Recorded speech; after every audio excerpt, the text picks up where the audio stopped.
What's up guys, Green here from LogicLounge.com, back with our descent into Seattle. We had a good all-around flight. It was a nice flight altogether. Only over Denver did we have a little bit of turbulence, but nothing too bad to complain about. So right now we are on the descent into Seattle. We are on the Chins 1 arrival. I'll throw up the chart on screen here as we're on the descent here. We're descending through about 25,000 feet, somewhere around there on the arrival. We're about 60 to 70 track miles away from the airport, so let's do us a favor and hop into the cockpit here, and we will start getting set up for our approach. You can see it is quite cloudy today, so that's going to be something that we're going to have to deal with, but I think after we get over the mountains, we'll be just fine on our way down. We will still be aiming for runway 34 center, I think it is, the one that we planned on the departure. We'll be having it on the arrival. I think I planned that quite perfectly when it came to that, so good on me for doing that. So let's head down here into my FMC as we set up just a couple things as we get started here. So we're going to head off into the, I think it's progress, yes, no, yes, initialization, maybe, somewhere in here. It's around here somewhere. Oh, yes. Here we go. So we have to set up the QNH, which the QNH is 29906. And the 29.96, like so. Or not. But we'll set up at least the temperature, which is 28 degrees Celsius. We'll leave QNH as is because it wants QNH, and I don't really want to convert QNH right now. We will have flaps full for landing, and we're all set up there. So we're going to come back to the previous page here for our descent as we are on the descent down. It is, like I said, going to be probably uneventful. It's a nice sunset, at least. I mean, look at that sunset. It looks pretty nice out there, and it looks very cool. So I kind of planned this perfectly. This is actually almost on time for this flight. I think we're about 10 or 15 minutes late from this actual flight time, but it's nice nonetheless. We get a nice sunset on the arrival into Seattle, which I think is going to look fantastic. Like I said, we're coming in from the south, so it's going to be an all right. I mean, visuals will be fine. We'll be able to see more of a landscape rather than seeing Seattle itself, which we'll see out in the distance when we turn to land. So we want to pretty much take over manual navigation at Hump, which is our next waypoint. So we're going to come down here, and let me show you what we're going to do here. So we have Hump right here. Hump is where we'll take a left-hand turn, and we'll get ourselves set up with the approach vector, which is right here. It's called Dobie. I think that's how it's said, Dobie. That is going to be our approach. So we're going to take a left turn at Hump, go to there, and continue our descent. I think if I look at the approach chart for 3-4 center, we want, oh, that's, sorry, it's Oddbow, not Dobie. I am so bad at this. We want to be at Oddbow at about 4,000 feet. We want to be at Oddbow at about 4,000 feet. So that won't be a problem at all. But I think I want to come in here and actually add, I think it's actually missing a point. So let me come boop, over here. Okay. So let's see. So Oddbow, I'm going to add a point called Lorie, L-O-R-I-E. L-O-R-I-E. This is actually the first point on the arrival. There we go. So that's actually the first point on the arrival, and we want to be Lorie at 5,000, which we can do.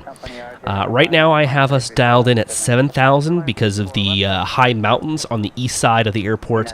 We want to stay at about 7,000 feet until we get past them, and we don't get past them until we get to, referencing the chart once more, oh come on, I just had it up, arrival for the Chins 1. So we can start descending to our final after Hump. Okay. So after Hump is where we can start doing everything else. So here are the mountains right here. You can actually kind of see them below us. They're quite high mountains, and they kind of run along the Cascades right here. We're actually going over the Cascade Mountains, so we want to stay well above them so we don't crash into them. And the valley is kind of starting right here. You can kind of see the valley starts. So I think we're right about at Hump. We're less than 10 miles away from Hump. So what we'll do is we'll prime up for about a 250 heading, I think is what we're going to want to do. Yeah, about a 250 heading will be sufficient. So we'll do a 250 over Hump, and then we will vector ourselves down. We'll come down to around 4,000 feet, 5,000 feet, and that is where we'll intercept the ILS and go on down.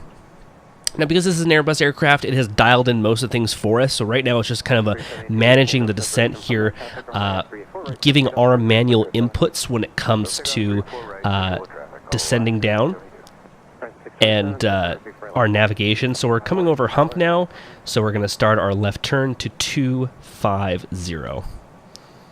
And we're also going to dial in our 5,000 feet now. 101, turn right on Juliet. So we're going to make that a priority. So we're going to come all the way down to 5,000 feet. Because we're approaching 10,000 feet, I'm going to flick on our landing lights, runway turn off. Basically, we're trying to turn on as many lights as we can to be noticeable as we are getting ready to approach the runway. So you want to be noticeable under 10,000 feet. 326, Tower, November, cross 34, center, hold short 34. So it looks like we're not going to make our first point, so I'm actually going to bring this down to about 4,000 feet. And we'll slow ourselves down to 240 knots. And because we are still at a high speed, I'm going to go ahead and put out some spoilers. You can see our spoilers coming out. That will give us a nice braking action as we stop. It's these things right here, these spoilers. They're up slightly, so they're deflecting air, giving us a bit more drag. That drag is helping us slow down because we have a target speed that we want. Especially we want to go 250 under 10,000, and we're kind of a little bit high. So we're going to slow ourselves down now. Excuse me, I'm still sick. While there was about a week between this video coming out, it was actually a couple hours, so I'm still in that sick. My nose is all stuffed up, phlegm in my throat, just not having a good time. So we're going to actually continue slowing down here. We're going to look about for 190 knots as we're coming down here. That will make us put out our spoilers, or our flaps a little bit as we're slowing down, and this will help us slow down and get ready for our turn to final. So we're about 10 miles out from our turn to final. The airport is right over here somewhere. Ah, there it is. I see it. Come over here. The airport's right about there, so we're still quite high. So our speed is fairly something that we need to work on here. 91, the dash only up when early left turn out, runway 348, clear for takeoff, 13407. Clear for takeoff, 348, Delta 2791. Comp City 704, Seattle Tower, 348, line of So the plane is trying to slow us down while trying to get us down to our speed. So what I'm going to do is I'm going to do a left-hand turn, kind of turn onto a downwind, and then we'll loop back around once we get a little bit lower. Since we're still so high up, I'm going to manage us in that turn. So it's all just a finesse thing, especially because we don't have ATC on. It's fairly difficult to do this without ATC, who is managing you, looking after you. So that's something that you want to be definitely aware of. So we're going to make this turn. And then as we're passing 6,000 feet, we're going to do our UE, which I'll call it our UE. Actually, maybe even sooner. So you see this diamond right here. This diamond is the glide slope. It actually sees the glide slope behind us. So if we were on the glide slope right now, going the other way, we'd be pretty much on that glide slope. So that gives me a good indication that we can start turning to final, and we'll be okay. So I'm going to do that now. I'm going to do a right turn back around to, was it about 340? Maybe end up at 320 for the intercept. That should allow us to intercept at a good speed, a good angle, a good distance overall. So that kind of ensures us doing that, and we can have a nice, proper approach here as we come around. Like I said, this is more of a scenic type approach. You don't get to see all the big buildings of Seattle since we're fairly south of Seattle, or more in the suburb areas of the Seattle area, not in the bigger city area. So there's our first point right there. 4600 on Echo Cross C4, ground point 7. I'm going to bring this down to about, there we go, 300. Center and 348, ground point 7 on Bravo. Cross 34 center and 348 on November, and then switch to ground, Scale 475. So we're also going to set our barometers to 2994, like so. Nebraska 657, just double check and running 34 left, clear lane. And we will go flaps 1. That is increasing our wing surface area, giving us a little bit more lift as we come to approach. Slow down to about 210 knots. We should be on about, I think, a 15-mile final. We'll end up being on about a 15-mile final, which should be right around perfect for us. I'll be able to take over manually. We can do a nice manual landing right into Seattle. We are landing into taxi to gates Seattle scenery, which is just a fantastic set of scenery. So I'm going to arm the localizer now. Delta 1955, turn right Echo, hold short, running 34 center, monitor tower 199. And the localizer is turning us to get us lined up with the runway. We're going to start slowing down again now to 190 knots. So I can then get out our next degree of flaps. And after our next degree of flaps comes out, we'll lower the landing gear and get ready to go.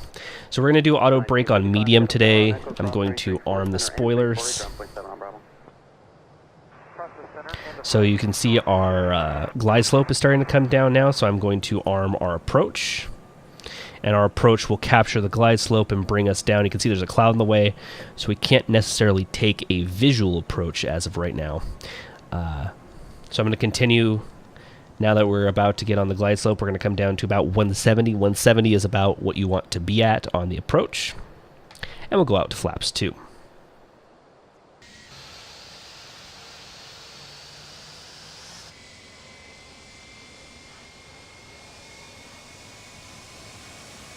So more wing surface area lets us go slower and lets us go slower while keeping our lift, which is a very good thing.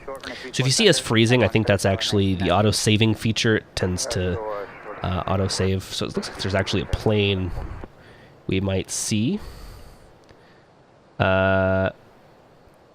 Yes. Probably see a plane.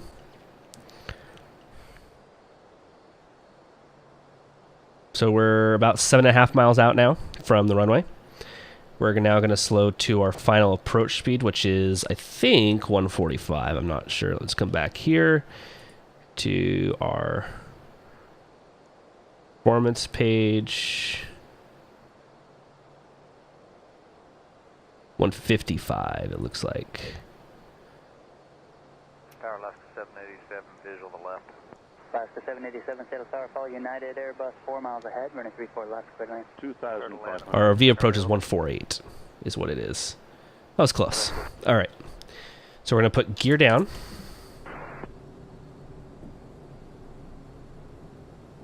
And our gear is coming down. Last to 787, we'll just keep you on the left. So wait for these to turn green and lock. 4608, Seattle Tower, Chalk will be in position. Now we're 3 green. And we'll put down our final bit of flaps. Air Canada 541, keep your speed up, also cross C4 at ground point 7 on Bravo, traffic 2.5 miles an hour.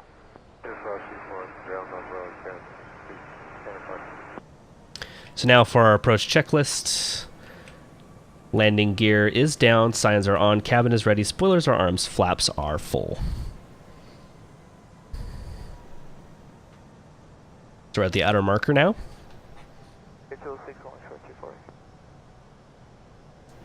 Make sure all our lights are on, and they are. Perfect. Oscar 657, Seattle Tower on Echo, cross C4 center, hold short C4A. Auto flight. Cross C4 center, hold short C4 right.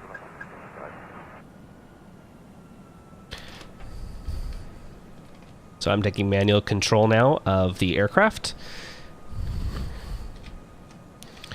We'll come in for the approach.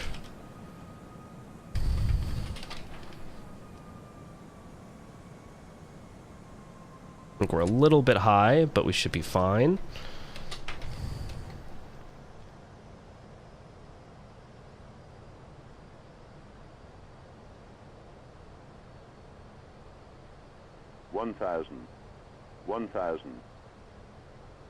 Bearings 206, Seattle Tower 348, line. Coming back onto the glide slope now. Line 248, bearing 206. 448 tower and 34 left, good lane. 34 left, horizon 448. Horizon 3, no delay to Juliet, please. Lower, under horizon 3. 500. 400. Up 1823, turn right on Lima, traffic on Bravo, give way to you, ground point 300. Bravo 9.7, I hate the lag on the Airbus. It has a little bit of an input lag, but that's how it is in real life. 40, 30, 20, retard. 10, 5. Ooh, that was kind of hard, but actually wasn't too bad. Come on, reversers. I think we have thrust reversers going. If not, we're still slowing down nonetheless. And we'll exit here since we have lost enough speed from our speed brakes and our reversers. And ta-da, welcome to Seattle. We'll cross the next runway here as I look up our gate. Our gate is Delta 8. I know exactly where that is, so we'll come here. So gate Delta 8. Don't need to follow me. Cool. All right. Now we're going to cross 34 right. I may have come down a little bit hard on that approach. I know. It probably was a little bit too on the hard side. My bad. But I've got kind of a little bit of lag here, so I can't really do anything about it. So I'm going to start our APU. Turn off our landing lights. Turn-offs can come off. Strobe can come off. Look straight ahead. And we'll clean up. Are our spoilers still out? Yes, our spoilers are still out. 138, Seattle Tower, wind 330 at 7, running 34 left, clear lane. Hello, spoilers. There, retract. Perfect.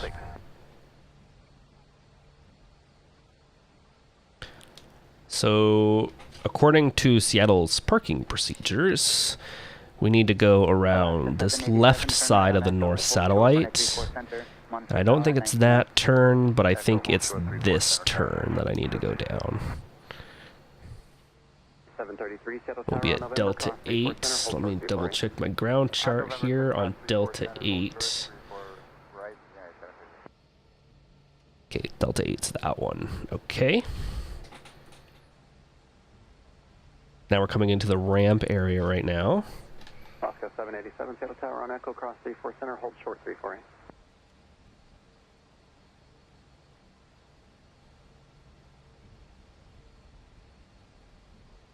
So this is the north satellite. This is kind of almost all owned by Alaska Airlines now. I think United flies a couple flights out of here, but I think it's mostly owned by Alaska now. Oscar 787 Tower, you on? And then you see this terminal right here, this terminal area right here. This is all owned, or this is mostly owned by American Airlines, but I think Sunwing flies out of here as well.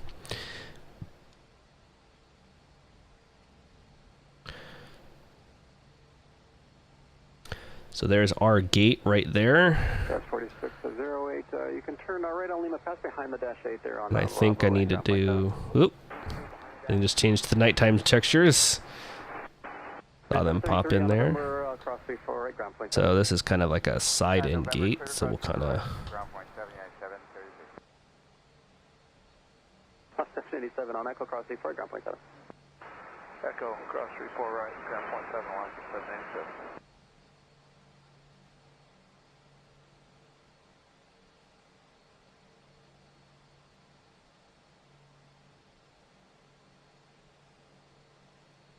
Let's go 117, Seattle Tower, 34 line for traffic cross. I guess I need to go forward a little bit, yep. Horizon 448 at Juliet, hold short, running 34 center, monitor tower 199.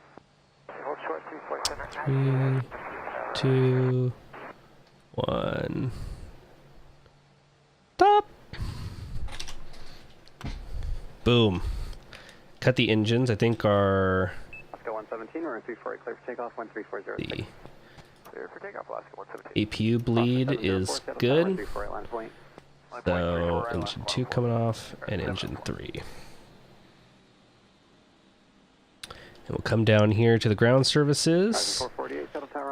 Put our traffic cones on, our wheel chocks. We'll connect external power.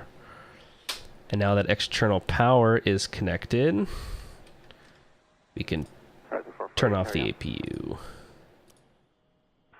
Tower Horizon 193 visual. There we go. External power is connected. And welcome to Seattle, guys. Let's see if I can operate the jetway.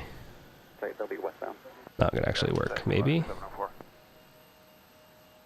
I think the get. Nope, jetway won't work.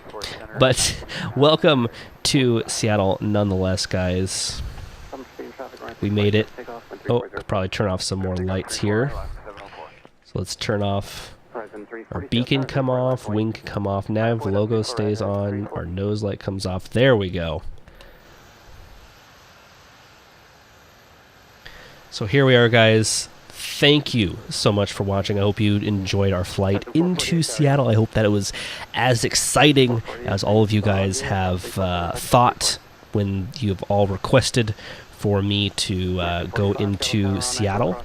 I hope that was fun, because I really do enjoy flying in and out of Seattle. I think it's a very fun experience to do. So thank you for joining me along the way. Please leave your comments in the comment section down below. If you want me to visit another airport, just leave your comments down there. Tell me which airports you want me to fly into. So I'll leave you guys with that. Thank you guys so much for watching, and I will see you guys in our next video.